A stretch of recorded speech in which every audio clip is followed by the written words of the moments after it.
ये दो छोटे छोटे क्लिप आपने देख लिए। आज हम इसको जुगाड़ में रिपेयर करेंगे। ऐसी रिपेयरिंग आपने पहले कभी नहीं देखी होगी। वीडियो बहुत इंटरेस्टिंग है, आखिर तक बने रहें।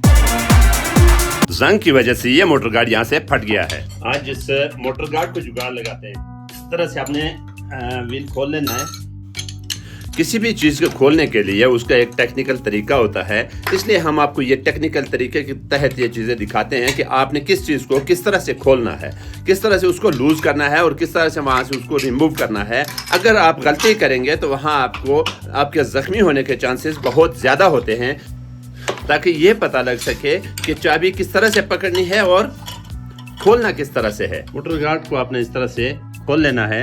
इसके 4 बोल्ट होते हैं, इनको आपने खोल लेना है। इसके हमारे शाक का भी एक जो बोल्ट है वो टूटा हुआ है, उसका भी कुछ जुगाड़ करेंगे। सिंपली अगर आप फ्रंट मड गार्ड भी चेंज कर रहे हैं तो उसको आप इस तरह से चारों बोल्ट खोल कर, तो इसको आपने ये शाक इस तरह से घुमा कर उल्टी साइड करके तो आपने नीचे की तरफ मूव करना। शाक के बॉटम में ये जो बोल्ट वाली जगह है ये भी टूटी हुई, इसका भी जुगाड़ करते हैं।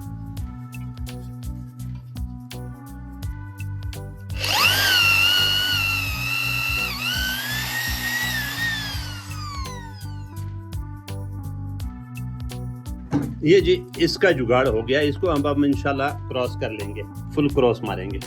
इस जुगाड़ के बाद अब मोटर गार्ड वाला जो जुगाड़ है वो बहुत जबरदस्त और खूबसूरत है।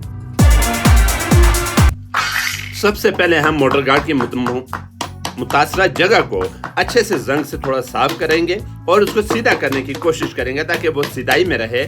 उसके बाद ये आम सा एक चादर का पीस है, लोहे का टुकड़ा है जो घर में हमें मिला है, उसको साफ करके उसको इस तरह से गोल करेंगे। गोलाई के लिए आप इस तरह से मुख्तलिफ तरीके का इस्तेमाल कर सकते हैं। कोई पुराना पाइप हो, ऐसी गोल लकड़ी हो, उससे भी आप इसको गोल कर सकते हैं। इसको आपने गोल करके तो इसको उसके हिसाब से काटना है। यहाँ देखिए हम इसमें रख के, ताकि उसका साइज एक जैसा हो, नाप पैमाइश ठीक रहे, तो साइडों पे आपने लकीरें लगा लेनी है। लकीरें लगा के तो यहाँ पे निशान लग जाएंगे। तो अब इसको हम यही इन निशानात पर काट लेते हैं। काटने के बाद जब साइज बराबर हो जाएगा तो अब आपने उसके साथ क्या करना है, किस तरीके से आपने इसको यहाँ पे चिपकाना है, लगाना है, वो देखना बहुत जरूरी है। यहाँ भी मडगार्ड के अंदर भी आपने उसके बराबर के निशान लगा लेने हैं। ऐसे काम में गलती की गुंजाइश नहीं होती है। अगर आप मिस्टेक करेंगे, आपसे गलती होगी, तो उससे आपका नुकसान भी हो सकता है। तो यूँ हम इसमें इसके लेवल के ऊपर जहाँ पे हमने निशान लगाए थे उसके अंदर हम उसमें ड्रिलिंग कर लेते हैं, सुराख कर लेते हैं। अब ये सुराख करने के बाद हमने क्या करना है, ये तरीकाकार अब आगे चल के देखते हैं। यहाँ इसमें हम ये जो पीस है लोहे का, इसको हम निशान लगा लेंगे। निशान इसलिए लगाएंगे ताकि वो सुराख बराबर आ सके। सबसे पहले अपने 1 या 2 निशान लगाने हैं। ये जो पत्रियों की जगह है, यहाँ से आपने इसको थोड़ा सा काट लेना है ताकि ये पतरा जो है, ये जो लोहा है, ये चादर का पीस अपनी जगह पे मोटर गार्ड के अंदर बेहतरीन तरीके से फिक्स हो जाए। तो फिक्स होने के लिए इसको जरूरी है कि इसकी जो भार वाली जगह है, इनको यहाँ से थोड़ा थोड़ा काट दिया जाए। अब हम इसको थोड़ा थोड़ा इसके अंदर बिठा लेंगे। यहाँ इन सुराखों के ऊपर निशान लगाएंगे। जब इस पतरे के अंदर हम ड्रिलिंग करेंगे तो आपने इसको हाथ की मदद से नहीं बल्कि किसी शिकंजे या प्लास की मदद से पकड़ना है। उसके बाद आपने इसको ड्रिलिंग करनी है। अब जब इसके अंदर हमने इसको मोटर गार्ड के अंदर रख लिया है तो हम इसमें ये 2 रिबिट लगा लेंगे ताकि ये अपनी जगह से मूव ना करे। अगर आपके बाइक की फ्यूल एवरेज खराब है और आप कार्बोरेटर के जरिए से उसकी मुकम्मल सेटिंग करना चाहते हैं तो ये वीडियो आपके लिए है, इस पे जाए विजिट करें।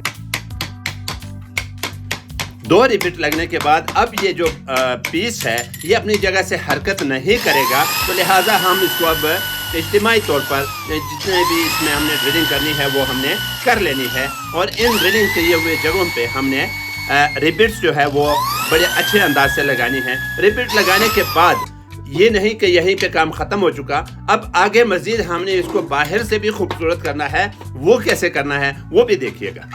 ये रिबिट्स आपको बाजार से 1-2 रुपए में 1 पीस मिल जाती है और ये मशीन कहीं से आप मांग के भी ला सकते हैं और आपके पास घर में हो सकता है मौजूद हो। तो इस तरह से हमने ये रिबिट्स लगा ली हैं। यहाँ तक जो मोटर गार्ड के अंदर का काम है वो तकरीबन खत्म हो चुका है। अब इसकी फिटिंग का मसला है तो हम इसको फिट करते हैं। और जो शाक के अंदर